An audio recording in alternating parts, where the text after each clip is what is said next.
The Tao of Self-Confidence, Episode 523. Welcome to the Tao of Self-Confidence, where I share stories of amazing women who have discovered their inner journey to self-confidence. Visit our website at thetaoofselfconfidence.com. Your inner journey to self-confidence awaits. Well, hello, friend. Welcome to the Tao of Self-Confidence, where I share stories of amazing women who have discovered their inner journey to self-confidence. I'm your host today, Sheena Yap Chan, and today I have an amazing lady on the show today. She is a yoga teacher and a businesswoman based in the Philippines, and I'm really excited to have her on today to share her story with us on self-confidence. So without further ado, I'm going to introduce you to Chantal Umali. Chantal, how are you today? Maybe you can fill in a little bit more about yourself to our listeners. Hi, how are you, Sheena? I'm Chantal Umali. I am a yoga teacher based in Manila, Philippines. I am an ERYT 200 Yoga Alliance certified teacher, and I teach the primary series of Ashtanga Yoga. But I also teach other forms of yoga like Vinyasa Flow and Gentle Yoga. And I'm also, I'm a jack of many trades. I'm also a businesswoman. I'm employed in an architectural firm, and I'm a mom to a little girl. Awesome. Well, thanks for sharing that. And Chantal, what's your cultural background? Well, I'm Filipino through and through. I was raised by two Filipino parents, but the Philippines is really influenced by a lot of cultures. Both my parents have Spanish and Chinese heritage, but I was born and raised here, so I'm really purebred Filipina. Thanks for sharing that. And what'd be your favorite self-confidence quote?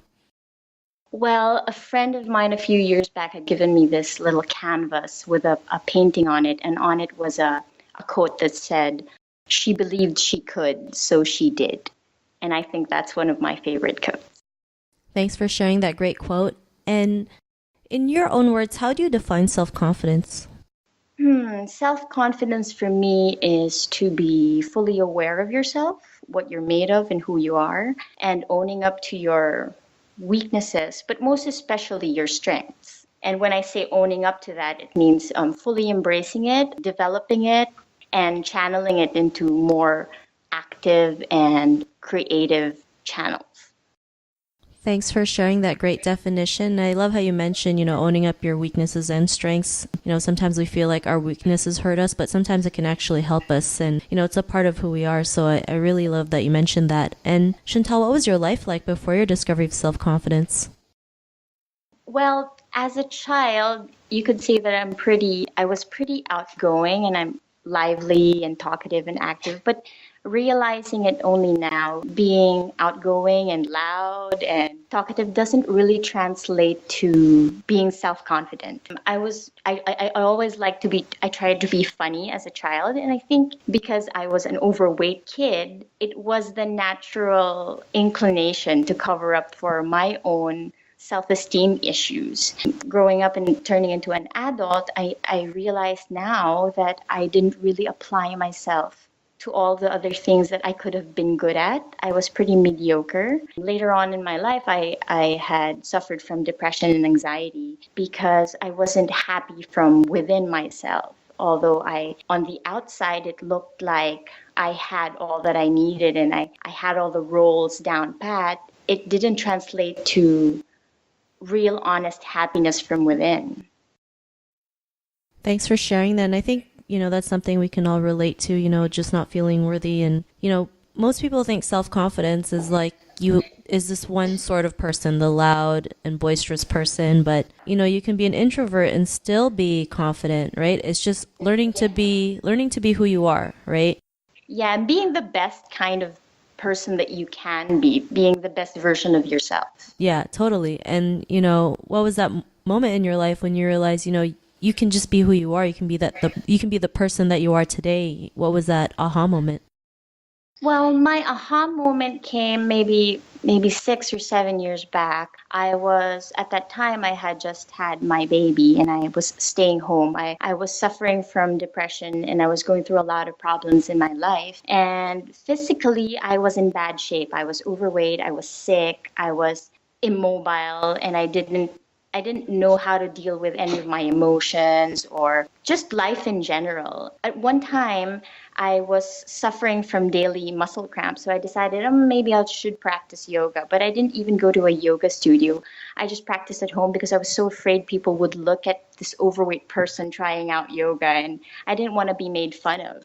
And I decided to challenge myself to do this 21-day program where you're supposed to do 20 minutes of yoga every day for 21 days. And this was like a last ditch effort to do something for myself because I didn't have time really to honor myself or take care of myself at that time. So I did this 20 minutes yoga session every day on my own through an app on my phone while my baby napped. And I didn't have any expectations, but after 21 days, I realized, oh my goodness, my body was changing, my breathing was changing, and suddenly I was calmer and just more, I felt more myself. And then the realization came that if I could just put any amount of effort into something, results would happen.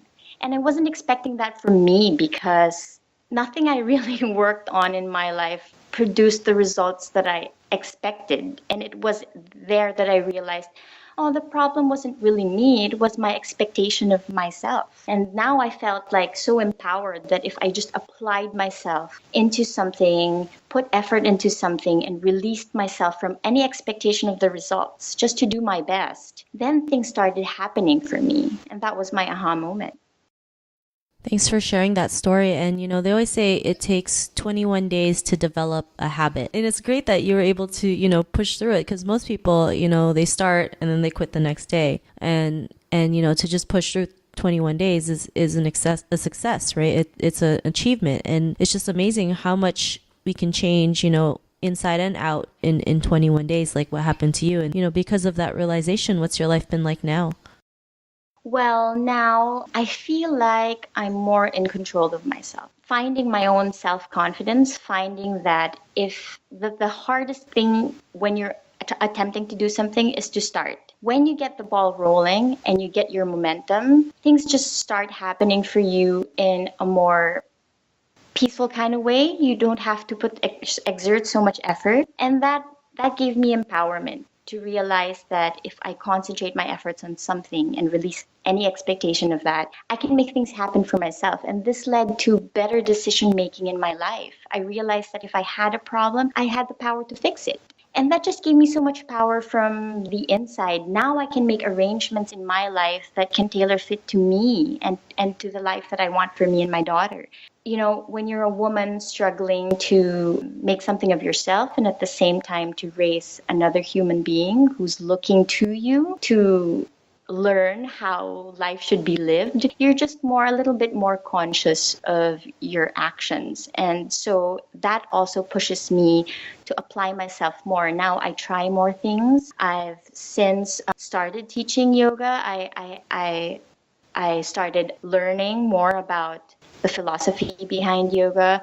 I went back to corporate world, which I hadn't done in more than 10 years. I started to explore all the other opportunities that were opening for me. And I realized that regardless of results, just the process of trying out new things and pursuing endeavors, there's such a learning process for me, and it helps me with my growth as a person.